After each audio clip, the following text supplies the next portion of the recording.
स्वामी सांगतात, तू आमचा भक्त का झालास? यामागचं खरं कारण आज तुला समजेल. श्री स्वामी समर्थ. थांब बाळा, हा व्हिडिओ पुढे स्क्रोल करू नकोस, कारण कदाचित आजचा हा संदेश तुझ्यासाठीच असेल. तुला कधी प्रश्न पडला आहे का, लाखो लोकांमध्ये तूच स्वामी समर्थांच्या चरणी का आलास? स्वामींचे नाव ऐकताच तुझे डोळे का भरून येतात? संकट आले की तुझ्या ओठांवर सर्वप्रथम श्री स्वामी समर्थ हेच नाव का येते? जर हे प्रश्न तुझ्या मनात कधी आले असतील तर हा व्हिडिओ शेवटपर्यंत नक्की ऐक, कारण आज आपण स्वामींच्या शिकवणीतून प्रेरणा घेऊन या प्रश्नाचं एक सुंदर उत्तर शोधणार आहोत. जय जय रघुवीर समर्थ. स्वामी भक्तांनो, प्रत्येक भक्ताच्या आयुष्यात एक क्षण असा येतो जेव्हा त्याला वाटते, मी स्वामींचा भक्त कसा झालो? याचं उत्तर कोणाकडे ठाम स्वरूपात नसतं. पण अनेक संत सांगतात, ज्या मनाला सत्याचा शोध असतो, ज्या मनाला आधाराची गरज असते आणि जे मन देवाकडे प्रामाणिकपणे वळतं, त्या मनाला सद्गुरूंचा मार्ग हा आपोआप सापडतो.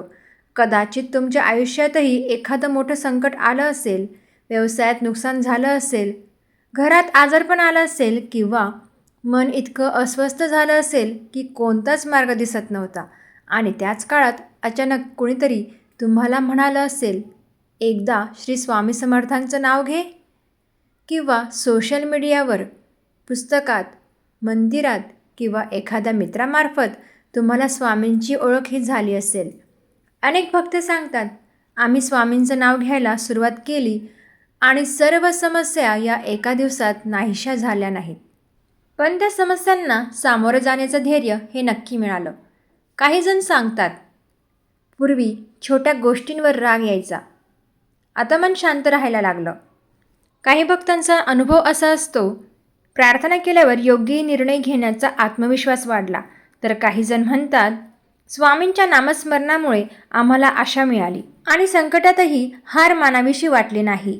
मित्रांनो, प्रत्येकाचे वैयक्तिक अनुभव आहेत, प्रत्येकाचा प्रवास हा वेगळा असतो. पण एक गोष्ट मात्र समान असते, स्वामी भक्त संकटातून पळत नाहीत, तर श्रद्धेच्या आधाराने त्याला सामोरे जाण्याचा प्रयत्न करतो. स्वामी भक्तांनो, स्वामी समर्थांच्या चरित्रात असे अनेक प्रसंग सांगितले जातात, ज्यातून एक गोष्ट स्पष्ट दिसते. स्वामी नेहमी भक्तांची श्रद्धा, धैर्य आणि संयम यांना महत्त्व देत.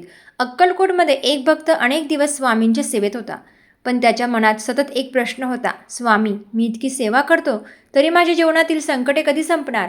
एके दिवशी त्याने धैर्य करून स्वामींना मनातील प्रश्न विचारलाच. स्वामींनी त्याच्याकडे प्रेमाने पाहिले आणि फार कमी शब्दात त्याला समजावले, वेळ येऊ दे, श्रद्धा सोडू नको. भक्ताने त्या दिवसापासून तक्रार करणे सोडले. तो रोज नामस्मरण करू लागला, सेवा करू लागला आणि आपले कर्तव्य प्रामाणिकपणे पार पाडू लागला.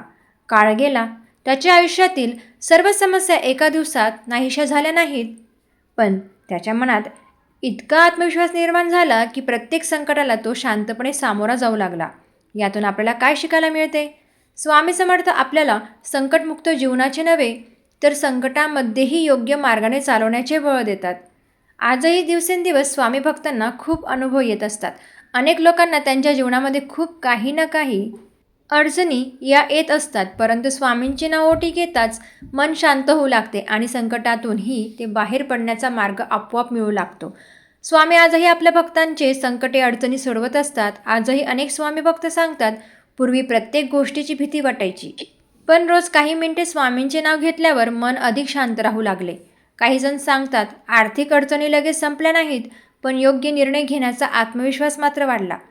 तर काही भक्त म्हणतात, घरात रोज एकत्र प्रार्थना सुरू केल्यावर आमच्यातील संवाद सुधारला आणि वातावरण अधिक प्रेमळ झाले. हे प्रत्येकाचे वैयक्तिक अनुभव आहेत. प्रत्येकाचा प्रवास हा वेगळा असतो, पण एक गोष्ट मात्र समान असते, स्वामींचे नाव घेताना मनाला आधार मिळतो आणि पुढे चालत राहण्याची शक्ती मिळते. म्हणून बाळा, जर आज तू स्वामी समर्थांचा भक्त असशील, तर कदाचित स्वामींनी तुला चमत्कार शोधण्यासाठी नाही, तर स्वतःमध्ये धैर्य, संयम, श्रद्धा आणि चांगुलपणा निर्माण करण्यासाठी त्यांच्या मार्गावर आणले असेल.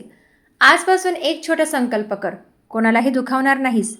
रोज किमान 5 मिनिटे श्री स्वामी समर्थ या नामाचा जप करेन आणि दररोज एक चांगले कर्म करण्याचा प्रयत्न करेल.